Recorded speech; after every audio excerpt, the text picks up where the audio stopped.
In the headlines, the United States and Cuba agree to end decades of hostility and restore diplomatic relations. CNN reports that the U.S. is set to blame North Korea for a recent cyber attack on Sony Pictures that's led the studio to cancel the Christmas Day release of its movie, The Interview. And we give you 2014's top 10 topics searched on Naver, Korea's biggest internet portal.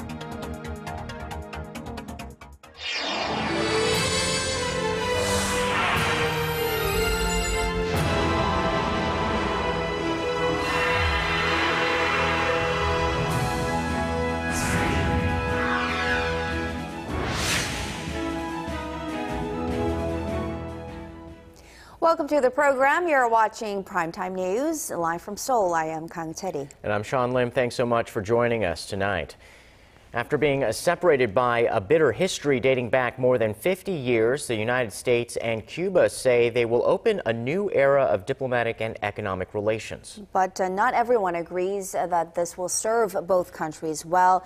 But what cannot be disputed at this point is that it is a historic deal. Our Park Ji-won starts us off.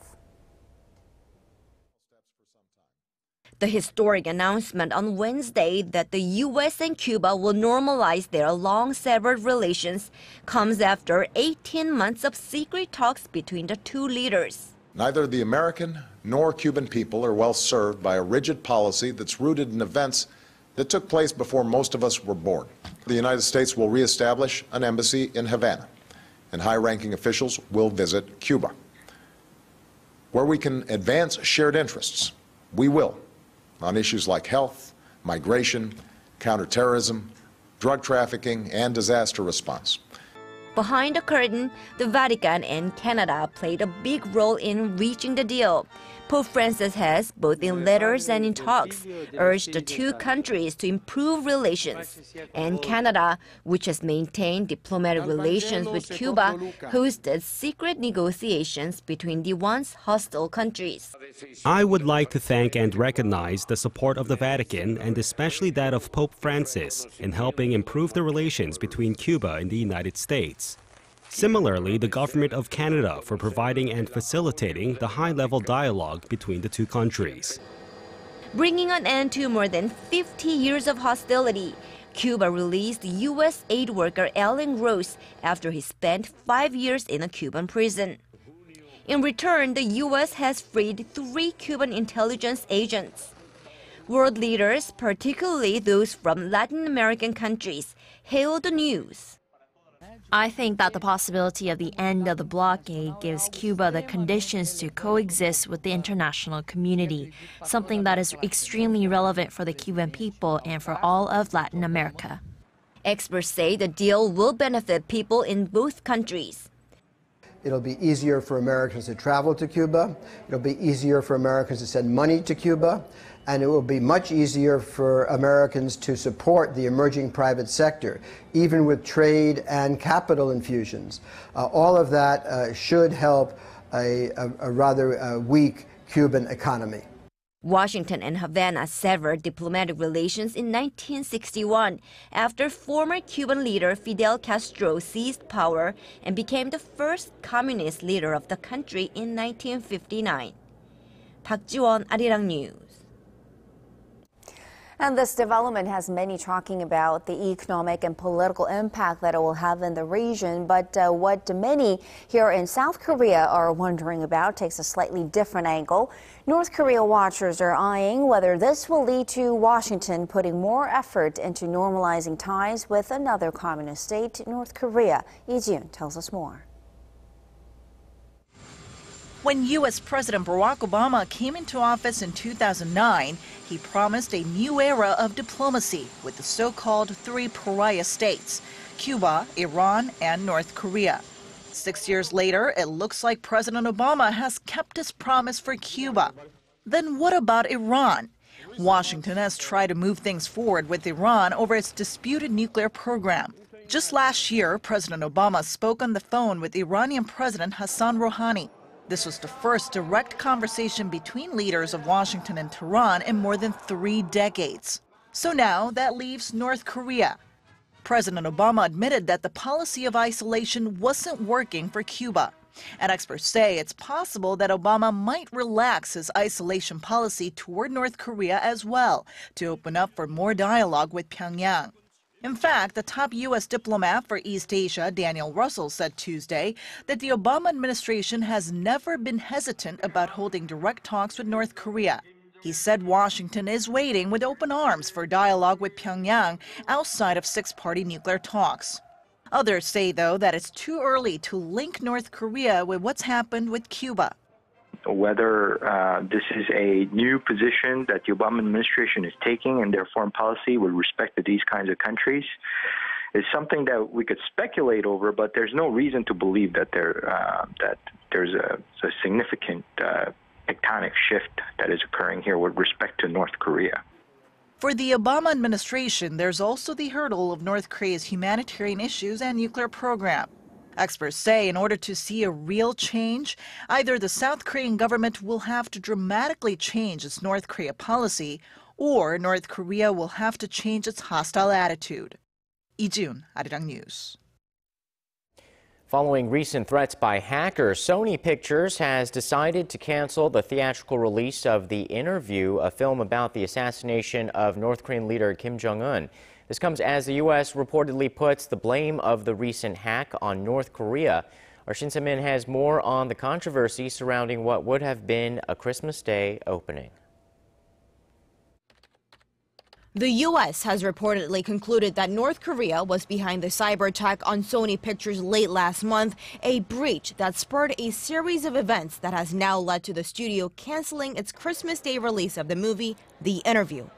A government official with knowledge of the investigation says they found links to the North Korean leadership and that although the attack originated from outside North Korea, the individuals behind the scheme were acting on orders from the regime. The government is expected to formally announce its findings as early as Thursday local time.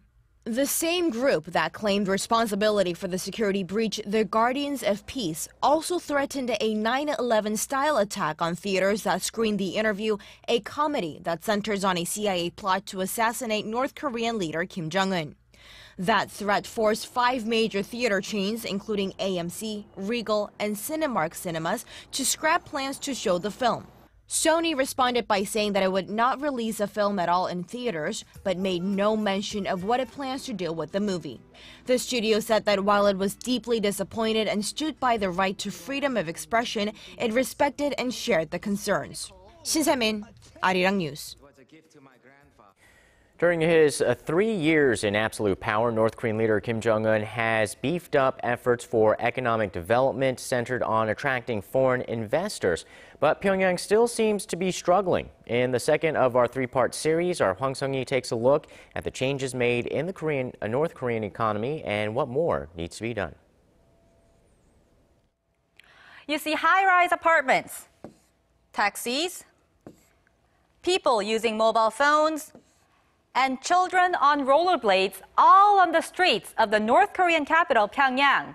Now, North Korea has recorded 3 straight years of economic growth, although it is in the 1% range, and experts attribute this to Kim Jong-un's relaxed regulations. Small companies have been granted autonomy in management, although there are limits to self-sufficiency. Such marketization through changmadang or black markets allows people to more easily buy materials. But for a real economic liftoff, North Korea needs to attract foreign capital. For that, 10 more special economic zones were established this year, raising the total number to 24. North Korea claims over 300 foreign firms from countries like Australia and Singapore have invested more than $1.4 billion, although these zones are known to have received just $400 million, with 80% of the money coming from China. North Korea's unilateral manner of doing business is keeping investors away, says a Dutch businessman who leads business-related missions to North Korea. North Korea is also open for business and for foreign investment, but the foreigners, they are not going on a large scale into North Korea. And this is all politics, I'm afraid. Experts say as long as Kim Jong-un clings on to the so-called Pyeongjin line, or dual development of nuclear arms and the economy, any effort for change will be futile. North Korea may become more aggressive in introducing reform measures next year to form a Kim Jong-un-style economy. But there will be limits unless there is progress in dialogue on the nuclear issue, like the resumption of the six-party talks. They also note the need for secure legal measures, as the world saw North Korea's commitment problem when it unilaterally closed down the Inter-Korean Kaesong Industrial Complex for 5 months last year. 황상희, Arirang News. U.S. Congressman Mike Honda, who has been at the forefront at steering efforts to resolve the issue of wartime sexual slavery by Japan, is back in Korea for a 5-day visit. In a session with Korean reporters, the lawmaker, who is of Japanese descent, called on Japan to take action on the issue. Kim Min-ji has the details. A U.S. lawmaker says Japan needs to recognize its historical responsibility and apologize for its wartime sexual enslavement of women. Speaking to reporters in Seoul, Representative Michael Honda says this is a problem that needs to be resolved with urgency, considering the age of the victims. Only 54 of the Korean victims are still alive, and their average age is 88. The harmony, they're getting older, and I don't want us to use the tactic of outweighing them and, waiting until they all pass away. That would not be acceptable. Honda, who is of Japanese descent, also said it is nonsense to question whether the women were coerced into sexual slavery. Coercion was there, and it was a great part of why girls and women were kidnapped into sexual slavery. Honda, who was at the forefront of the passage of a landmark 2007 resolution condemning Japan's wartime sexual enslavement of women, said recent talks between Seoul and Tokyo on the matter were productive and helpful, even though they have yet to reach a breakthrough on the issue. The lawmaker said that the U.S. will continue to communicate with the Japanese Prime Minister to move the issue forward. Hopefully now we can move this issue forward to create a greater political pressure and peer pressure to the government of Japan. The Japanese-American lawmaker is in Seoul for a 5-day visit, which will take him to a house for former sex slaves, as well as a string of meetings with government officials. Kim Min-ji, Arirang News. Russian President Vladimir Putin says his economy will bounce back in 2 years. In his annual year-end news conference, Putin said the country's central bank and government are taking adequate measures to address the current economic woes, but added that the central bank will not waste its reserves to prop up its currency ruble. Russia's national currency ruble has been struggling to cope with falling oil prices and the effects of sanctions.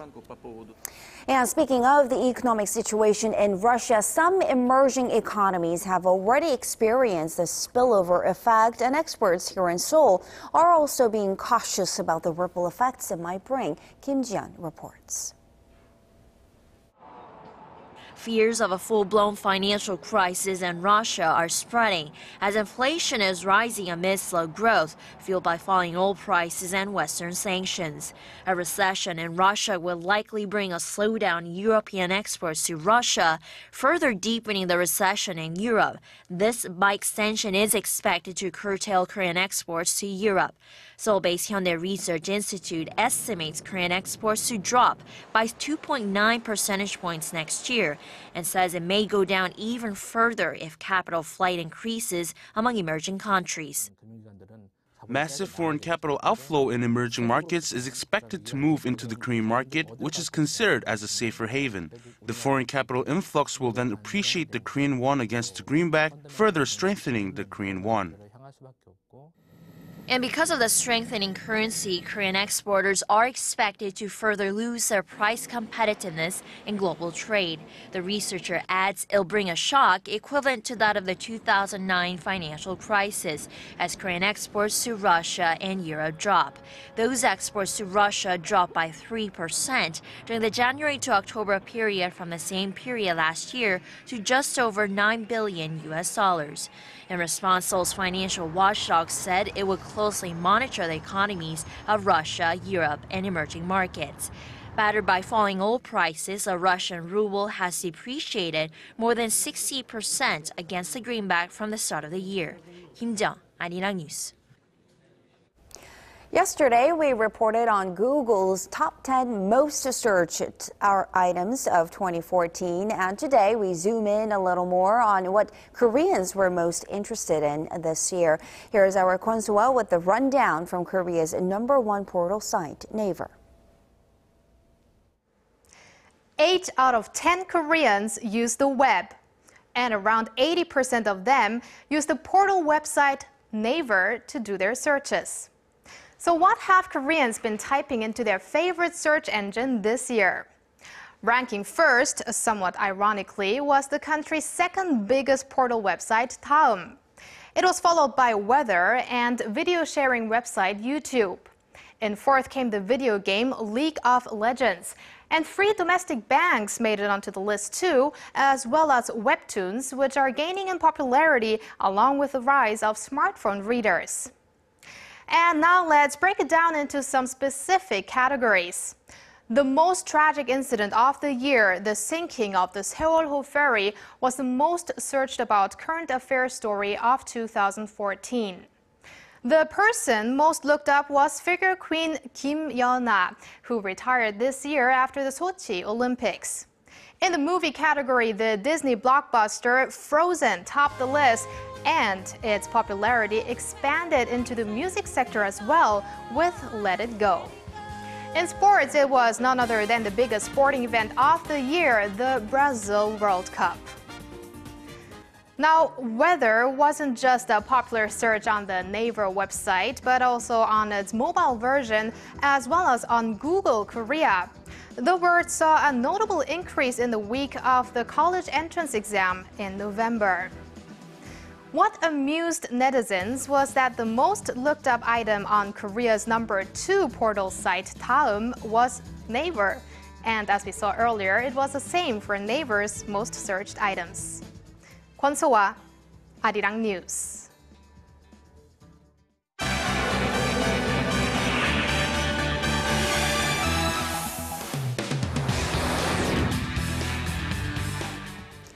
Boko Haram militants have stormed a remote village in Nigeria, killing at least over 30 people and kidnapping scores of others. For more, we turn to Paul Yee at the News Center. Paul, this is the latest in a series of fresh attacks by the militant group. How has the government responded?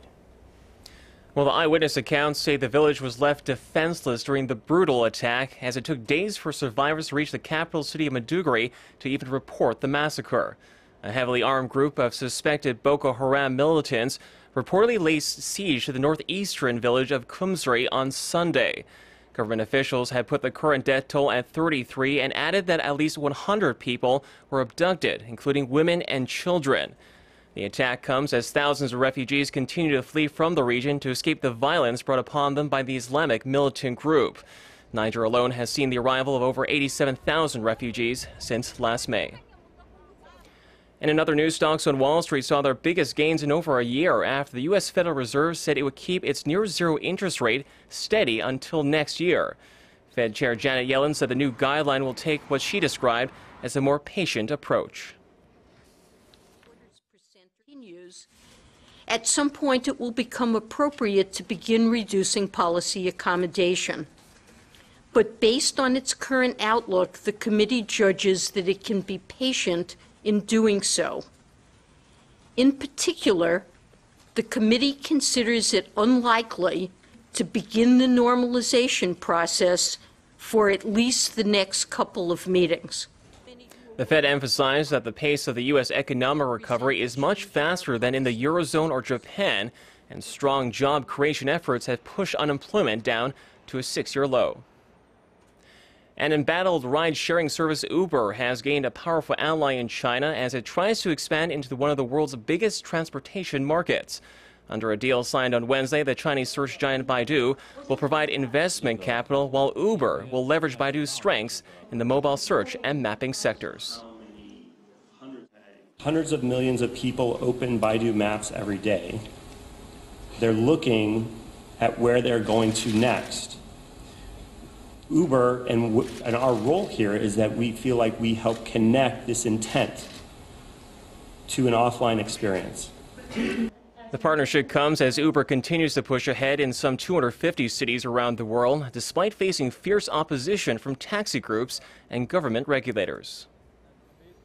And finally, the Italian capital of Rome has erupted in celebration to mark the 78th birthday of Pope Francis. After crowds of pilgrims sang happy birthday to Pope Francis on Wednesday, a flash mob of tango dancers filled St. Peter's Square to perform for the Holy Father.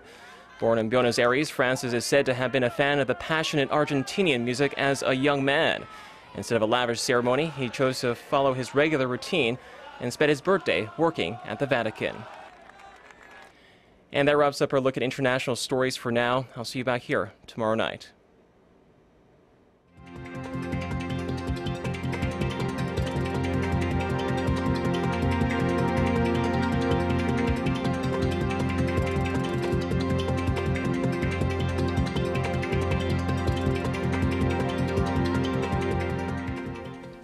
Now we have the latest update on the world's largest furniture retailer's arrival here in Korea. IKEA opened its doors to the public for the first time Thursday, hoping to thrive in a furniture market that's already quite saturated. Connie Kim reports on how the retailer plans to stick around. The freezing cold weather isn't stopping people from waiting in long lines to be among the first inside Korea's first IKEA. Now, as you can see behind me, there is a seemingly endless line of people waiting to get a glimpse of the Scandinavian-style furniture inside. This is new to me and quite different from conventional Korean furniture. However, the Swedish furniture giant's entry into the market wasn't without controversy. Known for its low prices, IKEA's arrival has sparked concern among small and family-owned businesses that offer ready-made furniture at premium prices.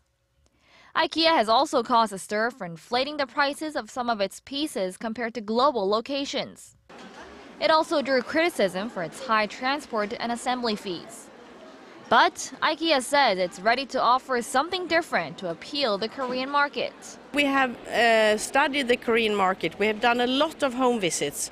We visited over 80 homes and had really thorough interviews with the people living in these mainly apartments to understand the needs. IKEA designed this living room set specifically for the Korean market, tailoring it to the space in local apartments. The company created new storage units for the verandas often found in Korean apartments and special beds designed to fit into the space so people can use the space to get a quick rest. After discovering that Korean parents traditionally spend more on children's furniture than parents in other countries, IKEA Korea expanded their selection. In short, IKEA is offering more choices and possibly lower prices. But the question now is how consumers will react to what the Swedish furniture giant has to offer and what that means for the competition in the local market. Connie Kim, Arirang News.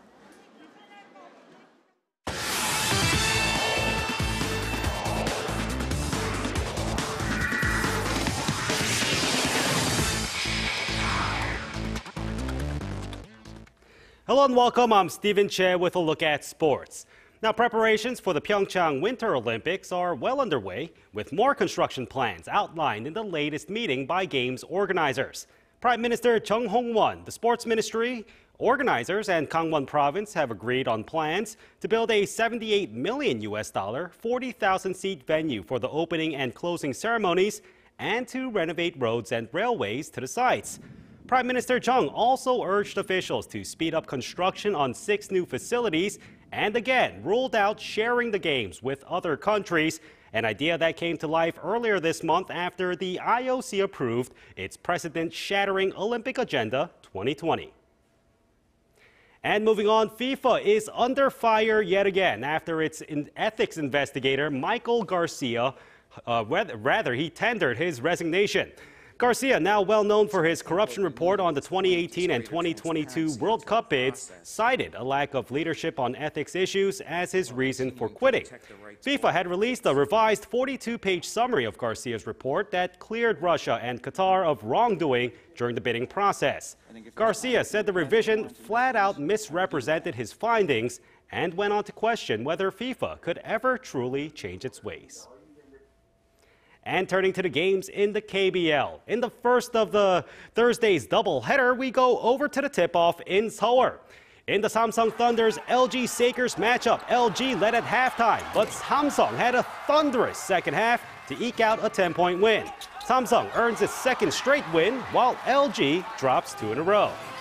And over in Incheon, the ET Land Elephants clobber the KT Sonic Boom by 25 points as KT shoots a bunch of bricks in the fourth quarter.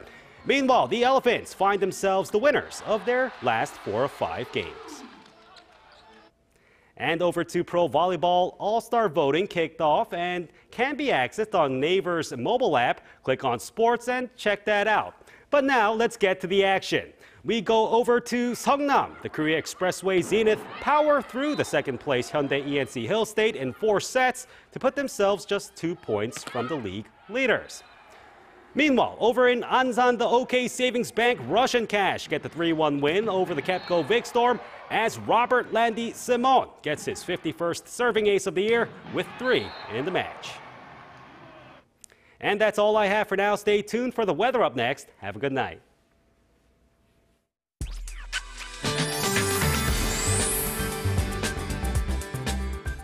Hello and welcome. I'm Kim Bo-kyung with the weather updates. Today was the coldest day of the season so far, and cold wave advisories continue to be in effect in some regions. Well, at the moment, we have clear skies nationwide, but be aware as freezing temperatures have led to icy road conditions in some places. And it seems like more snow is in store through Saturday. Up to 10 centimeters will fall in parts of the northern regions, while about 1 to 5 are expected for most parts of the central regions, including Seoul. Along with the snow, showers will begin to fall along the west coast tomorrow evening before spreading to most parts of the country. On to Friday's readings. Seoul mixed it to 2, Gwangju hit 6, Busan reaches 7.